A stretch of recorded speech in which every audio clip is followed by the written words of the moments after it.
हरे कृष्णा। इस प्रकार संजय जी ने कौरवों के साथ साथ पांडवों के मारे गए वीरों का भी वर्णन किया और कौरव और पांडवों के बचे हुए वीरों के विषय में भी उन्होंने धृतराष्ट्र को बताया। ये सब सुनकर धृतराष्ट्र ने कहा, संजय, अपने पक्ष के जो जीवित योद्धा हैं एवं उनसे भिन्न जो मारे जा चुके हैं, उनका तुमने यथार्थ रूप से वर्णन कर दिया है। इससे जो परिणाम होने वाला है उसे अर्थापत्ति प्रमाण के रूप में मैं स्पष्ट देख रहा हूं कि मेरे पक्ष की हार अब सुनिश्चित है। वैशंपायन जी कहते हैं, राजन, ये कहते हुए अंबिका नंदन धृतराष्ट्र उस समय यह सुनकर कि उनकी सेना के प्रमुख वीर मारे गए हैं, अधिकांश सेना नष्ट हो गई है, बहुत थोड़ी सी शेष रह गई है, मूर्छित हो गए, उनकी इंद्रियां व्याकुल हो उठी। वे अचेत होते होते बोले, संजय, 2 घड़ी ठहर जाओ। तात, यह महान अप्रिय संवाद सुनकर मेरा मन व्याकुल हो रहा है, चेतना लुप्त हो रही है, मैं अपने अंगों को धारण करने में असमर्थ हो रहा हूँ। ऐसा कहकर अंबिकानंदन राजा धृतराष्ट्र भ्रांत चित्त अर्थात मूर्छित हो गए। इस प्रकार श्री महाभारत कांड पर्व में संजय वाक्य विषयक 7वां अध्याय भी पूर्ण हुआ। जन्मेजय जी ने जब ये सुना तो जन्मेजय जी बोले, द्विश्रेष्ठ, युद्ध में कर्ण मारा गया और पुत्र भी धाराशायी हो गए। ये सुनकर अचेत हुए धृतराष्ट्र को जब पुनः होश आया तब उन्होंने क्या कहा। धृतराष्ट्र को अपने पुत्रों के मारे जाने के कारण बड़ा भारी दुख हुआ था। उस समय उन्होंने जो कुछ कहा वह भी मुझे बताइए। वैशंपायन जी कहते हैं, राजन, कर्ण का मारा जाना अद्भुत और अविश्वसनीय लग रहा था। वह भयंकर कर्म उसी प्रकार समस्त प्राणियों को मुंह में डालने वाला था जैसे मेरु पर्वत अपने स्थान से हटकर अन्यंत्र कहीं चला गया हो।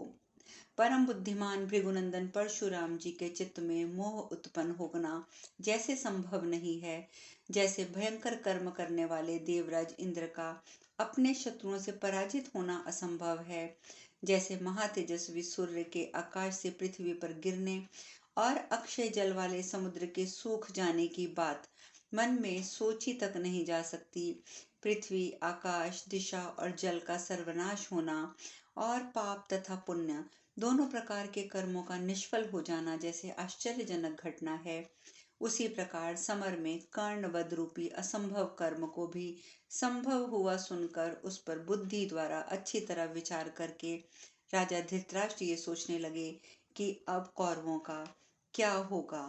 अब कौरव दल नहीं बच सकता, कर्ण की भांति अन्य प्राणियों का भी विनाश हो सकता है।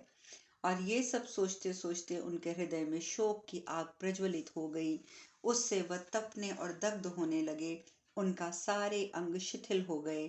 महाराज, वे धृतराष्ट्र दीन भाव से लंबी सांसें खींचने और दुखी मन से हाय हाय कहकर विलाप करने लगे। धृतराष्ट्र बोले, संजय, अधृत वीर पुत्र कर्ण सिंह और हाथी के समान पराक्रमी था। उसके कंधों में बहुत हष्ट पुष्ट था, उसकी आंखें और चाल ढाल भी सांड के समान सदृश्य थी। वह स्वयं भी दान की वर्षा करने के कारण वृषभ स्वरूप था। रणभूमि में विचरता हुआ कर्ण इंद्र जैसे शत्रु से पाला पड़ने पर भी समान सांड के समान कभी युद्ध में पीछे नहीं हटता था। उसकी युवा अवस्था थी, उसका शरीर सुदृढ़ था, मानो व्रज से गढ़ा गया हो। उसकी प्रत्यंचा की टंकार कितनी भयभीत करने वाली थी। घुड़सवार, ध्वजारोही, पैदल सैनिक, युद्ध में कोई उसके समक्ष नहीं ठहर पाता था। जिस प्रकार महाभाव भरोसा करके शत्रुओं पर विजय पाने की इच्छा रखते हुए दुर्योधन ने महारथी पांडवों के साथ बैर बांध रखा था, जिसका पराक्रम शत्रुओं के लिए असह्य था, वह रथियों में श्रेष्ठ पुरुष सिंह कर्ण युद्ध स्थल में कुंती पुत्र अर्जुन के द्वारा कैसे मारा गया, जो अपने बाहुबल के घमंड के में भरकर श्री कृष्ण को, अर्जुन को और एक साथ आए हुए अन्यान्य वृषनिवंशियों को भी कुछ नहीं समझता था, जो राज्य की इच्छा रखने वाले तथा चिंता से आतुर हो मुंह लटकाए हुए बैठे मेरे लोभ मोहित पुत्र दुर्योधन को सदा यही कहता था कि मैं अकेला युद्ध में शांग और गांडीव धनुष धारण करके दोनों को अपराजित वीरों को अर्थात श्री कृष्ण और अर्जुन को दिव्य रथ से एक साथ मार गिराऊंगा।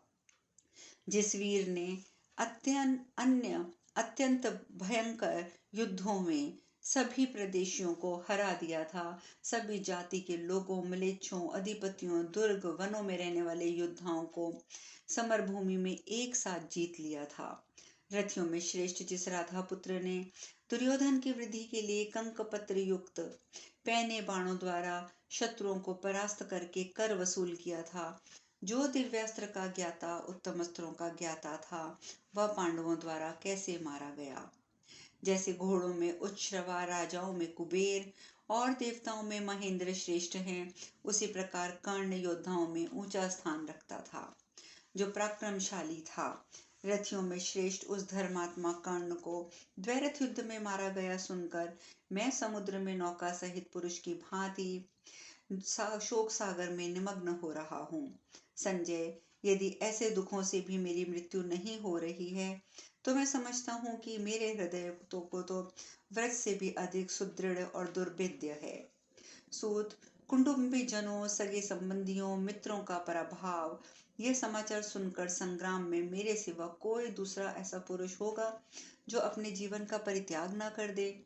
संजय, मैं विष खाकर, अग्नि में प्रविष्ट होकर, शिखर के से नीचे गिरकर भी मृत्यु का वरण कर लूंगा, परंतु अब ये कष्टदायक दुख नहीं सह सकूंगा। इस प्रकार श्री महाभारत कर्ण में धृष्ट वाक्य विषयक 8वां अध्याय पूर्ण हुआ। संजय जी कहते हैं, महाराज, साधु पुरुष इस समय आपको धन संपत्ति, कुल मर्यादा, सुयश, तपस्या, शास्त्र ज्ञान में नहुष नंदन ययाति के समान मानते हैं। राजन, वेद शास्त्र के ज्ञान में आप महर्षियों के तुल्य हैं। आपने अपने जीवन के संपूर्ण कर्तव्यों का पालन कर लिया है, अतः अपने मन को स्थिर कीजिए और विषाद में ना डूबिए। धृतराष्ट्र ने कहा, मैं तो देव को ही प्रधान मानता हूँ। पुरुषार्थ व्यर्थ है, उसे धिक्कार है। जिसका आश्रय लेकर शाल वृक्ष के समान ऊंचे शरीर वाला कर्ण भी युद्ध में मारा गया। युधिष्ठिर की सेना और पांचाल रथियों के समुदाय का संहार करके जिस महारथी वीर ने अपने बाणों की वर्षा से संपूर्ण दिशाओं को संतप्त कर दिया और वज्रधारी इंद्र जैसे असुरों को अचेत कर दिया, उसी प्रकार रणभूमि में कुंती कुमारों को मुंह में डाल दिया था, वह किस तरह मारा जाकर आंधी के उखाड़े हुए वृक्ष के समान धरती पर पड़ा है। जैसे समुद्र का पार दिखाई नहीं देता, मैं उसी प्रकार शोक का अंत नहीं देख पा रहा हूँ। संजय, मैं कर्ण की मृत्यु और अर्जुन की विजय का समाचार सुनकर भी कर्ण के वध को विश्वास के योग्य नहीं मानता। निश्चय ही मेरा हृदय वज्र के समान सार तत्व बना हुआ है और दुर्भेद्य है, तभी तो पुरुष सिंह कर्ण को मारा गया सुनकर भी वह विदीर्ण नहीं हो रहा।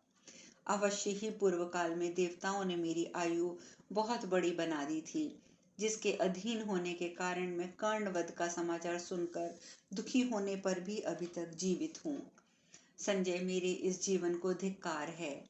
आज मैं सुहृदों से हीन होकर इस घृणित नशा को पहुंच गया हूँ, अतः मैं मंद बुद्धि मानव सबके लिए शोचनीय होकर दीन दुखी मनुष्यों के समान जीवन बिताऊंगा।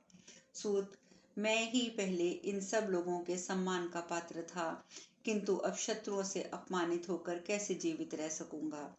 संजय, भीष्म, द्रोण, महामना कर्ण के वध से लगातार एक एक बढ़कर अत्यंत दुख और संकट मेरे समक्ष आता ही जा रहा है। युद्ध में सूत पुत्र कर्ण के मारे जाने पर मैं अपने पक्ष के किसी वीर को नहीं देखता जो जीवित रह सके। स्वयं कर्ण ही तो मेरे पुत्रों को पार उतारने वाला अवलंब था। शत्रुओं पर असंख्य बाणों की वर्षा करने वाला वह शूरवीर युद्ध में मार डाला गया। उस पुरुष शिरोमणि के बिना मेरे इस जीवन का अब क्या प्रयोजन। जैसे वज्र के आघात से विदीर्ण हुआ पर्वत शिखर धाराशायी हो जाता है, उसी प्रकार बाणों से पीड़ित हुआ अधिरथ पुत्र कर्ण निश्चय ही रथ से गिर पड़ा होगा। जैसे मतवाले गजराज द्वारा गिराया गया हाथी होता है, उसी प्रकार कर्ण खून से लथपथ होकर अवश्य इस पर पृथ्वी की शोभा बढ़ाता हुआ सो रहा होगा। जो मेरे पुत्रों का बल था, पांडवों को जिससे सदा भय बना रहता था, जो धनुर्धर वीरों के लिए आदर्श था, वह कर्ण अर्जुन के हाथों मारा गया। जैसे देवराज इंद्र के द्वारा वज्र से मारा गया पर्वत पृथ्वी पर पड़ा हो, उसी प्रकार मित्रों को अभयदान देने वाला वह वीर कर्ण अर्जुन के हाथ से मारा जाकर रणभूमि में सो रहा है। जैसे पंगु मनुष्य के लिए रास्ता पर चलना कठिन है, दरिद्र का मनोरथ पूर्ण होना असंभव है, तथा जल की कुछ ही बूंदें जैसे प्यासे की प्यास बुझाने में असमर्थ हैं, उसी प्रकार दुर्योधन का अप्रिय असंभव और सफलता से कोसों दूर है। किसी कार्य को अन्य प्रकार से सोचा जाता है, किंतु वह दैववश और भी प्रकार का हो जाता है। अहो, निश्चय ही देव प्रबल है, काल दुर्लज्ञ है।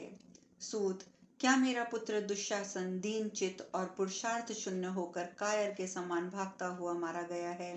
तात, उसने युद्ध स्थल में कोई दीनतापूर्ण वर्ताव तो नहीं किया था, जैसे अन्य क्षत्रिय शिरोमणि मारे गए हैं, क्या उसी प्रकार शूरवीर दुशासन नहीं मारा गया? युधिष्ठिर सदा यही कहते रहे, युद्ध ना करो, युद्ध ना करो, परंतु मेरे मूर्ख दुर्योधन ने हितकारक औषध के समान उनके उस वचन को ग्रहण नहीं किया। बाणशैया पर सोते हुए महात्मा भीष्म ने अर्जुन से पानी मांगा। उन्होंने इसके लिए पृथ्वी को छेद दिया।